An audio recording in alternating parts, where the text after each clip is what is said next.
I love these nerdy little videos like this, man. I love learning something. Get smart Saturday. I just love seeing how the Earth used to be. As iconic as the Ice Age. From it, we got things like mammoths, great film. Great film, by the way. 10 out of 10. Smilodons, a never-ending amount of animals that have cave in their name, and of course, giant ice sheets. And thanks to mainstream media, it's also become a highly mythicized period, given just how different It's crazy those things don't exist anymore. it was in the present. However, the truth is that we never actually fully left the Ice Age, at least according to glaciology, with an Ice Age referring to any time wherein extensive ice sheets are present in both the northern and southern hemispheres. And the world today still checks these boxes, at least for now. And they're also... We're still in the Ice Age, man? That's why the movies are still coming out. That's why we still got movies coming out, man. They gotta start cooking that shit back up. Even looser We're still in it, man. You can still make it. It's worth seeing. An Ice Age to simply be any point when Earth possesses permanent glaciers or ice sheets anywhere. And officially, according to scientists, the present is still considered to be a part of the Quaternary glaciation event. And obviously, many don't know we are still in an Ice Age, with people generally believing that Earth has pretty much always had large amounts of ice covering the planet. But that's actually not the case, and at various points in our planet's history, it has been completely iceless. Which begs the question, when was Earth last fully green? If it was completely iceless, bro, the equator had to be 300 degrees Fahrenheit, bro. Like, oh my God. Talk about a desert, man. That's or at least so not crazy. icy. Now, you'd think the answer would have something to do with the Quaternary glaciation period, which is thought to have begun about 2.58 million years ago. But if you traveled a day, or even a few years before this event began, you'd still find plenty of ice and coldness to go around, because this event is really just the tip of the iceberg, no pun intended. In fact, if you go back 1 million, 2 million, or even 10 million years ago, you're still going to find some parts of the planet covered in ice. No, to see the Earth completely iceless, you'd have to go back way farther than you'd expect. Before humans... Let me guess. Carry the 6, minus 7, 6 plus 7... 137 million years ago. Humans, or any of the great apes, were a thing. A time when crocodiles lived in Antarctica, when palm trees grew in places like Alaska, mammals seemed alien-like, and continents were flooded by oceans. In other words, the late Eocene. 137 This was a mysterious time, which played out between 40 and 34 million years ago. A little bit off. just a hair off.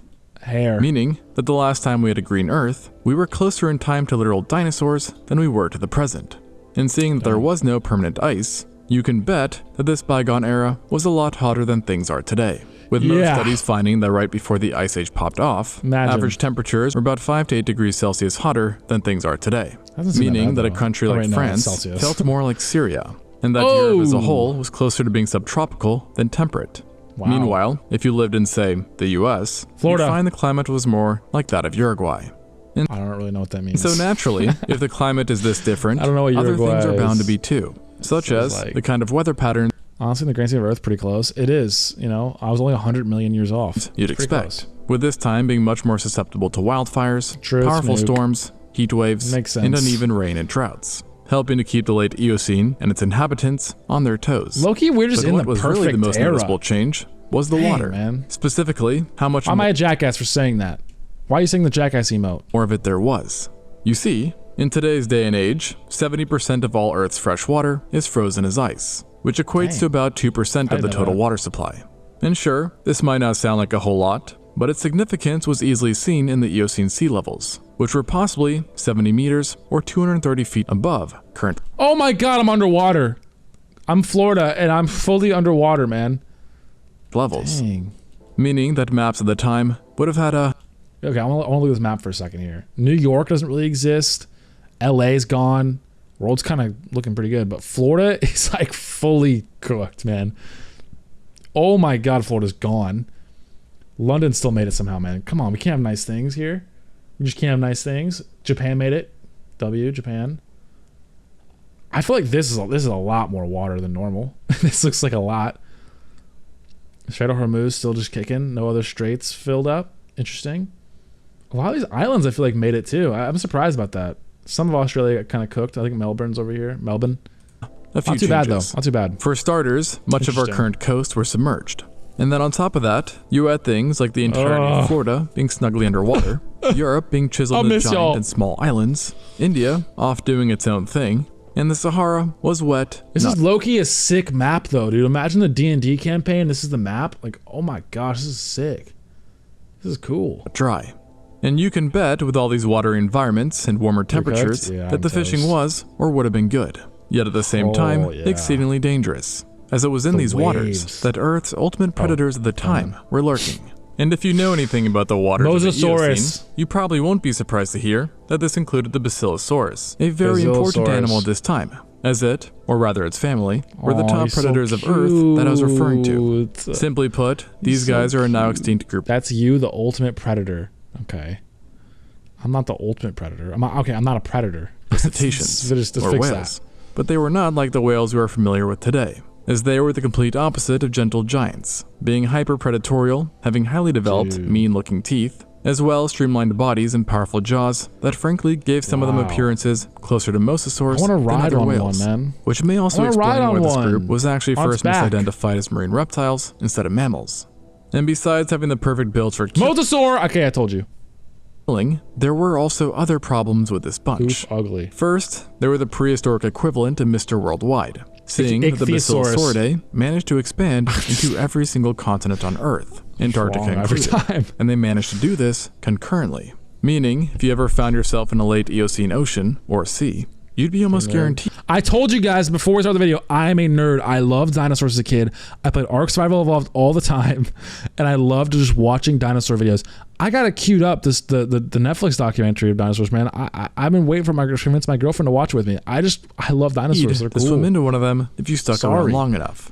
Also, it wasn't just that they were found in each continent, but virtually every saltwater environment as well, including open oceans, shallow you would like dinosaurs, Pickle. Oh my god, inland seas, and in some cases, even brackish ecosystems like marshes and mangrove forests. And we know this from fossilized remains of multiple genera, like of course the Basilosaurus, but also Dorodon. Dude, the Basilosaurus might be one of the fucking freakiest creatures to ever exist, man.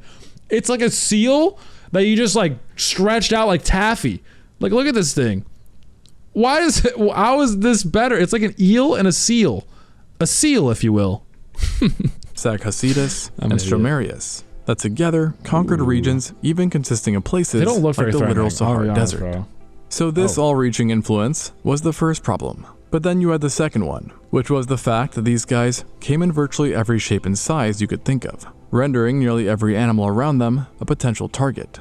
At the lower end, you had Tutcetus, who was, by the way, named after King Tut, and despite being the smallest, was still very much bigger than all of us, measuring over 2.4 meters or 8 feet long, and weighing the same as a large bull shark. So not great news for human-sized animals. And then, on the complete opposite side of the spectrum, you... Oh, chat, they got you, bro. They found you, bro. Chat, they got... How you gonna let them take a picture of you like this? Pickle, I know you're not laughing. This is you, bro. This is just you. They got your ass.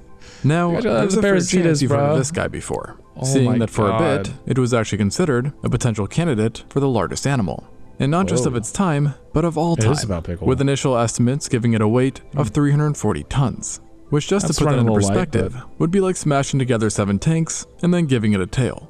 And you can't see its face. Look how derpy this face is, bro. It looks like somebody just took their hand like this, put it up to the camera, and did a grayscale. Crazy thing is, it wasn't actually that long, being only 20 meters or 65.6 feet, meaning that it was closer in length to a whale shark than to a blue whale. So a very serious chunkster. Now this being said, it has turned out that these original estimates were...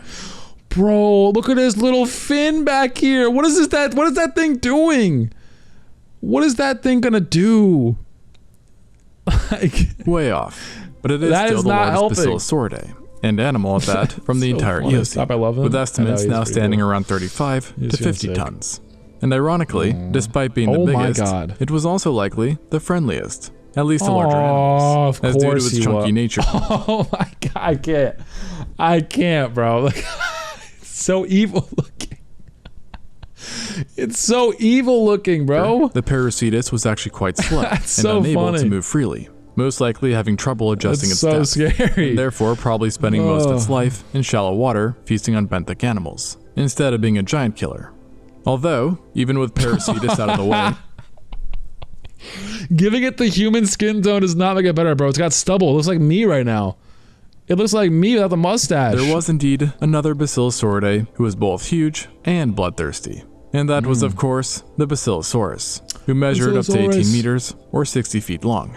So think humpback whale, just 10 times scarier and streamlined, with its weight being about 15 tons, while also being an absolute speedster, allowing for a very active hunting lifestyle, where the Basilosaurus fed on virtually anything it wanted, including sharks, large fish, and other marine mammals, including its own kind, such as the Dorodon. Why did these creatures die out and then sharks lived? Is it because of like a loss of food supply and the bigger creatures just couldn't keep up with the food amount?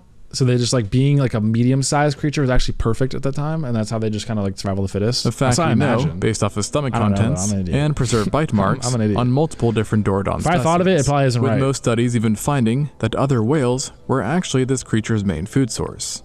And so obviously, considering that it hunted whales, it would have needed quite the bite. And let's just say it had one, having a chomp that registered some 20,000 newtons, which is enough, by the way, to shatter concrete under the right conditions. Yeah, for sure. That's what I was imagining. And this bite force would have been delivered through dozens of giant teeth that came in many different types, but could overall be described as sharp, robust, and pointed.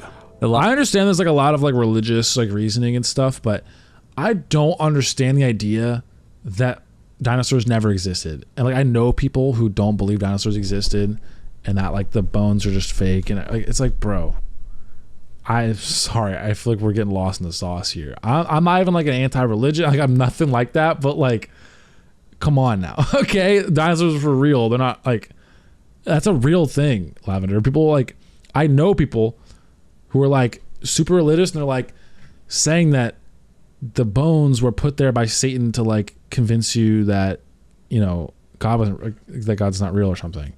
And it's just because I guess in the Bible the Earth's only like 20,000 years old or something. I don't really know what it is. I'm sorry, I'm not well versed on that. But then this is like millions of years ago. So then they're like, they can't be real if, you know, the Bible's right in that way. So I don't really understand the whole story behind it, but I just know like, bro, I feel like you gotta know. Allowing it to pierce, crush, and then chew. This shit happened a long time ago. Their prey they got tons of bones. And so with all these traits combined, it's not... I'm sure we're wrong about a lot of stuff, right? I'm sure we have a lot of false information, and a lot of these animals did not look how we have them, but they did exist at some point. We're just doing our best for what they looked like and what they ate and stuff. Surprising that this beast was able to hold quite the range, being found in North Africa, North America, and various parts of Asia. Now, the Basilosauridae were ultimately a big part of what set Iceless Earth apart, but they are for sure not the only lost relics of the time. For other oddities, oh my god, that's not real. Called the water's home. That cannot be real. Of course, if that thing is real, then dinosaurs aren't real anymore. Actually, I don't believe in them. Included multiple sharks, including one very peculiar genus, which is named the Otodus. Now this might not ring a bell for you, but the Otodus is actually the very same genus which gave rise to the Megalodon. Albeit the Megalodon's time would have to wait a bit, as it had yet to evolve. Instead, the species of Otodus swimming around was the Arcuatus, a shark that was giant within its own right, being capable of growing to 9.5 meters or 31 feet long, making it comparable to the biggest killer whales on record. And considering that, it probably won't be shocking to hear then that this Jaws was yet another apex predator of the time, who utilized a giant mouth. I wonder if megalodons were so big that they wouldn't even want to eat us. You know, they see my snatched waist and they're like, there's no point. I'm gonna burn more calories swimming over to that beautiful, thin, like snatched, just sexy man. That it's not even worth to go and eat them. You know, I feel like they're so big. Hi YouTube, make sure to check out the main channel video. W shout out, sharp teeth thank you. To shred animals into pieces. And this ferocity and size allowed it to enjoy quite the global range, just like the Basilosaurus, being found in Europe, the US, Asia, and even Antarctica. And then just as a cherry on top, there's even a good chance that there was another Otodus species lurking around as well, an even bigger one at that, the Obliquus, which in some cases could crack 12 meters or 39 feet, making it more comparable not to killer whales, but to large whale sharks. In other words, you'd probably want to bring a bucket of popcorn with you to the late Eocene, as giant sharks versus giant predatory whales probably went down at least once or twice. Popcorn fan. And though there are in many ways changed, sharks and whales today are still doing just fine. But not everything that was around back then has fared so well. And even modern day whales kind of freak me out. They're too big, man. They're too big. Supported many other creepy creatures as well. but one perhaps more than others. God, this one is... That can't be real, dude. Namely, giant sea serpents. Now, yes, we have sea snakes today. YouTube, you know what's cooler than a Basilosaurus? The new main channel YouTube video. But thankfully, they're not huge. Nor are they too interested in us. Okay, but cool. during the late Eocene, I don't know if you could have said the same thing. As back then, they were absolute units. Just a genuine Best sea demonstrated monster. by the Paleophidae, an entire family of extinct marine snakes that were uncomfortably large. As in, the largest water snakes of all time. The two biggest were Pteris venus and 30 Paleophis. feet long? That's my guess, 30 feet. Having been the smaller of the two, 10 meters? measuring 5.7 meters or 19 feet. I wasn't that off, but that's still way too big. Which already makes it on par with some of the largest snakes of today. Still too big. And ironically, it was still tiny compared to its relative, Paleophis, which based off of vertebrae could reach a staggering 12.3 meters or 40 feet long. I was pretty close on that one. In other words, 4 times longer than any sea snake alive now, and awfully close to the size of Titanoboa, the largest snake of all time. Titanoboa, man, that was in the game. That was in Ark Survival Evolved. It's really big. And for now, it's actually considered to be the 3rd largest identified snake ever. And despite their size, the Paleophidae weren't just some lumbering giants. Actually, we're good. They were highly capable swimmers with large compressed tails that acted like tail flukes, and would have swam through the water with an undulating movement, just like present-day sea snakes. That's but so crazy, what's a bit strange man. and discomforting about them is that they were much more robust and powerfully built than what you'd expect from more busty. Love that. An aquatic sea snake. Leading paleontologists to believe that the Paleophidae would have needed to rely on stealth and ambushes to strike large unsuspecting prey, who they then would have killed with remarkably powerful jaws and hyper-flexible mouths that allowed them to swallow things whole, such as sharks, fish, and possibly even small whales.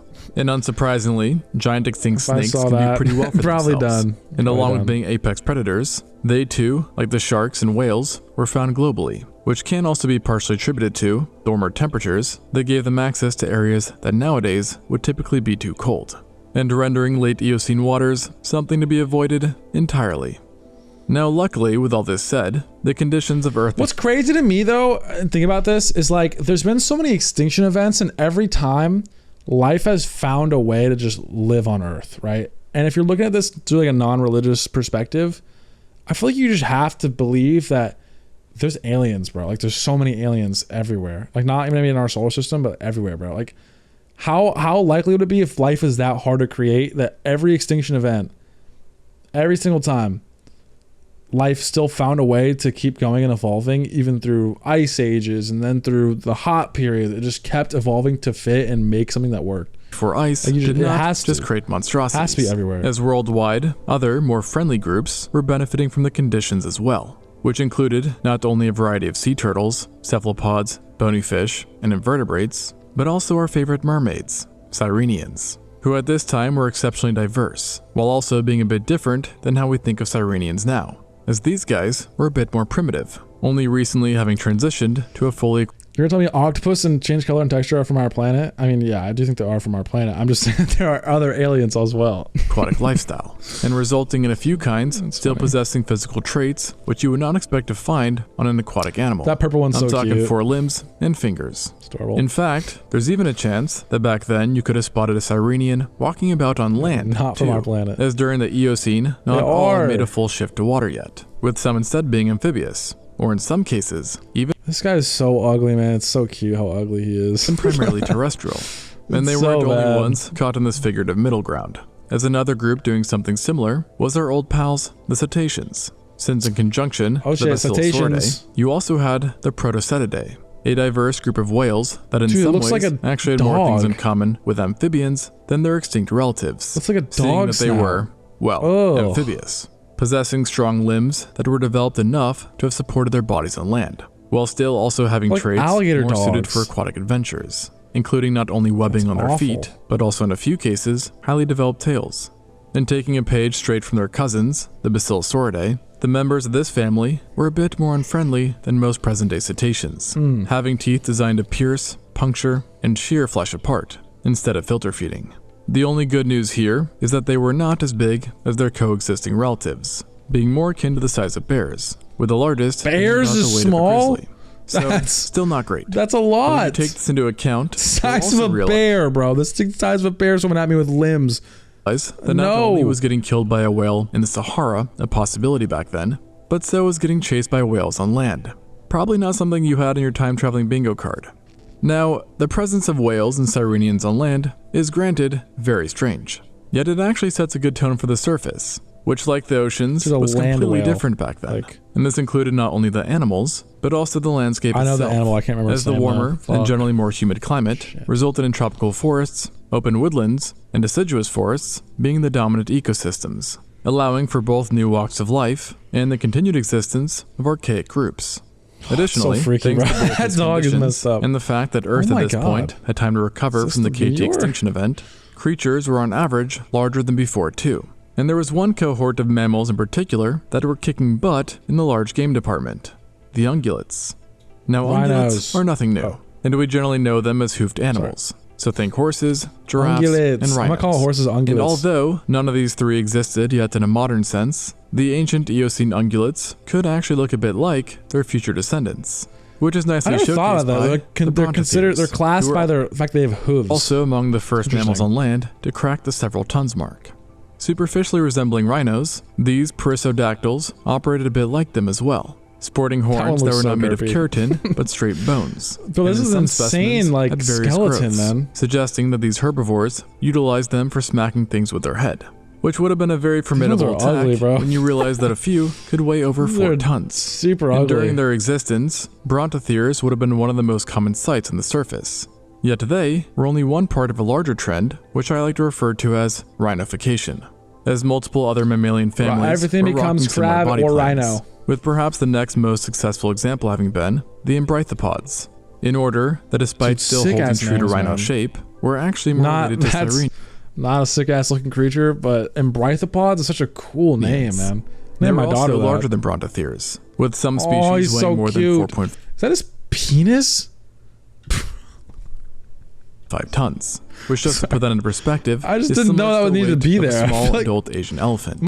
And together, these two groups would have constituted a good portion of the large terrestrial animals. But ultimately, this was a three musketeer situation, as you absolutely cannot forget about the early proboscideans. You can't forget the proboscideans, bro. Day become elephants, who were also undergoing their very own growth spurt. Okay, that's scary. And though they were undeniably big, they were not that's so cute, man. The elephant with the big brain and a small little freaking penis snout. Dude, it actually looks kind of, the snout is kind of, I think it's great size actually. I think it's perfect. I think the big ones are too big. Terrestrial animals just yet. I love these little freaks. Not even standing above your shoulder. But their time would eventually come. And given that you are watching this video, you should also be able to piece together that us primates would also one day pop off. But ironically, despite not having any 200 IQ numbers yet, primates were actually doing in some ways better during Isis Earth than now, as our diversity back then was off the charts, mainly due to the higher presence of forests. And of course, more forests means more monkey.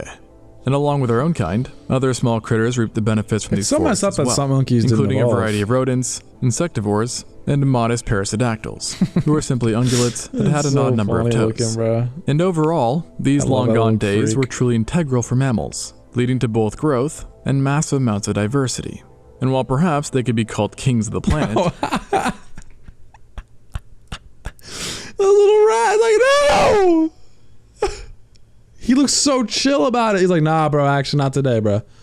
Nah, no, my wife gonna kill me, though.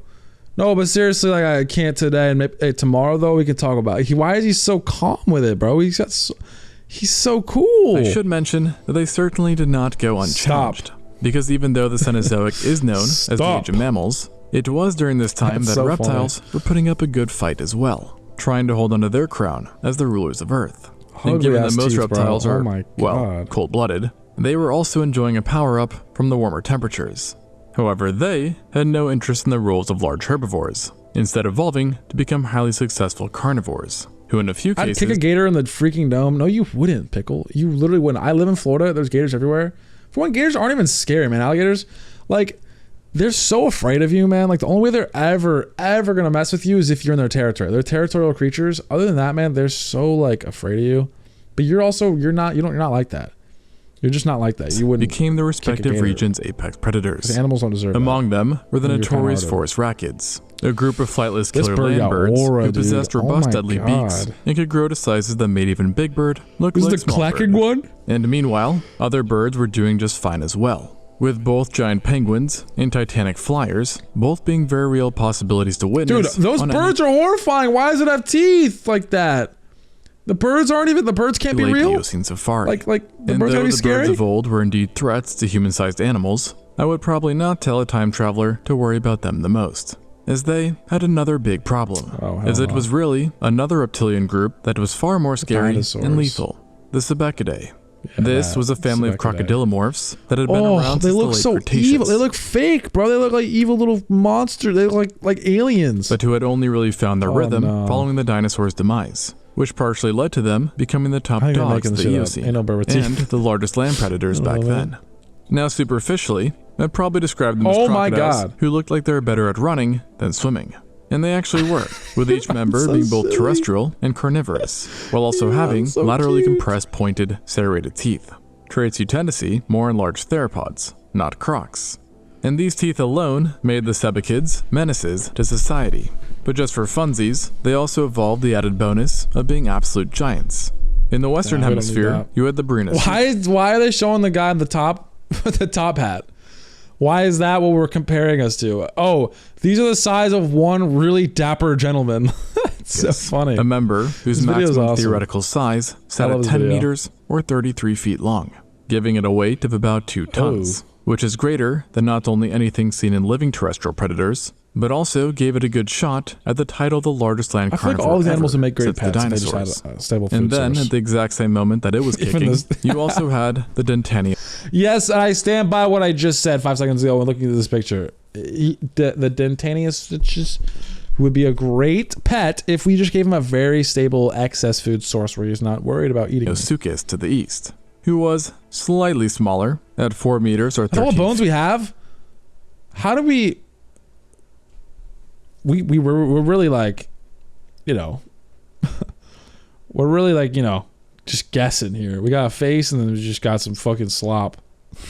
feet. Other than while the also face, weighing man, we're 1 ton. betting. Yet this Betting was bets. still big enough to give it the title of the largest Cenozoic predator that Europe has seen so far. And the really bad news about all of this is that on top of being larger than most other animals, the Sebacids were also crazily robust, bones. leading paleontologists to No believe bones. that they were quite good at killing the small handful of things that outsized them. So even in the age of mammals, things weren't always looking too great. Now, that isn't to say though that mammals were getting completely beat, as during this period, there were some who were Ugly making ass big tiger, strides bro. in killing technology as well. Coincidentally, the situation was a bit like that of the I mega love the woolly herbivores, rhinos. wherein lots of groups are taking a similar approach. Except, cute. instead of rhinification, the trend for carnivores Saber-tooth. was evolving proportionally massive heads and jaws that could dish out catastrophic damage, which is easily demonstrated by multiple groups, such as the hyenodonts, bear dogs, Mesonychidae, and the iconic hell pigs, Bear dog, who were hell pigs and bear dogs. on average the largest of the bunch, We sometimes don't being need the biggest those. mammals in a given Oh my ecosystem.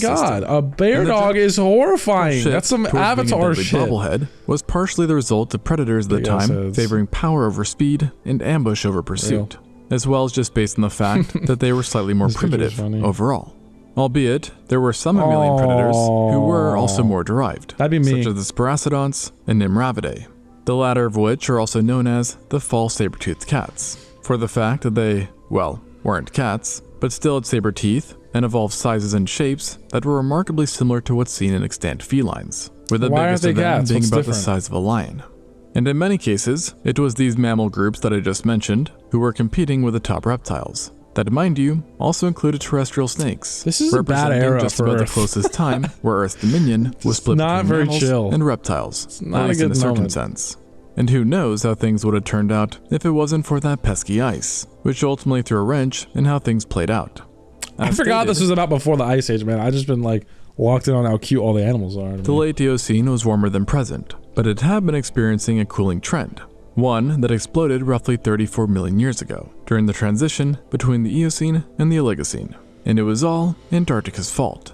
Now, there were That's other a crazy factors video to involved, add into this. like lowering carbon dioxide I'll watch it levels, again. Antarctica's fault I was- during the I was transition not between the expecting Eocene that. and the Oligocene. and it was all Antarctica's fault. What is this? We've been doing like this, all this scientific shit. Just slide this one in there. Now, We're there just were sliding other that in. factors involved, like lowering That's carbon so dioxide good. levels, yet things only really switched up after Antarctica That's so decided funny. it did not like Australia anymore, with it drifting ever more southwards and finally breaking up with Australia, turning it into a single continent. And this was a problem, as this isolation created new passages between Antarctica and its old neighbors, which resulted in the very important circumpolar current, which simply put is a major current of freezing water that surrounds the continent, blocking not only warm water from reaching it, but also absorbing carbon dioxide. And this ultimately led to the first permanent ice sheet that Earth had seen in a very long time, and thereby breaking the planet's iceless hot streak. But it Interesting. did not stop here, as this ice sheet's formation ultimately started a feedback loop wherein other regions of the world got colder as well, and ice started to grow in other places, No bueno. eventually resulting in the onset of the late Cenozoic Ice Age that has gone up until today.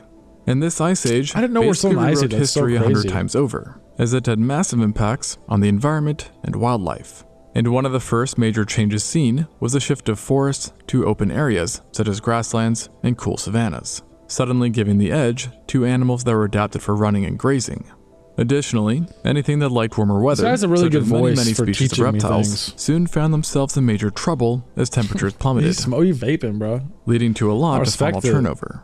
In I respect fact, it, bro. enough animals went extinct during this time that the Eocene-Oligocene boundary is now regarded as a minor extinction event. And some of the more notable losses included our friends the Basilosauridae, Brontotheres, many early primates, and a heap load of reptiles, with even many of the surviving reptilians Yuck. also suffering a massive restriction in range. On the bright side though, it was around now that Horrible. many modern lineages of mammals got their start, with their behaviors also being influenced by the Ice Age, as colder temperatures typically led to things I love like a thicker woolly fur, mammoth. hibernation, Just love one of migration, them. and seasonal breeding. Their But eyes this all look too leads to human one there, final though. question. Since the ice, and thus Ice Age, has stuck around for the most part, will it continue to do so? And the answer is almost certainly not, although the specific timeline is not crystal clear, or should I say ice clear. But barring massive natural disaster, humans are just about the only things that can tweak this timeline, as our actions certainly impact the climate. But if we assume lack of human interference, which obviously won't be the case, unless we end up on extinct zoo, some studies suggest that there won't be a true iceless Earth for possibly tens of millions of years. Oh, okay, Almost we're 50 getting that. million, according to a few. With the 50 reason million? being Oh that it my will take at least God. that long for Antarctica to shift far enough north to warm up again. So until then, Happy Feet will continue doing what he does best. Okay, 50 million Thanks for years watching. till I have to Until start next getting a time. winter coat. That'd be a video. It's actually an insanely good video. I'm really excited I'm really happy that I watched that.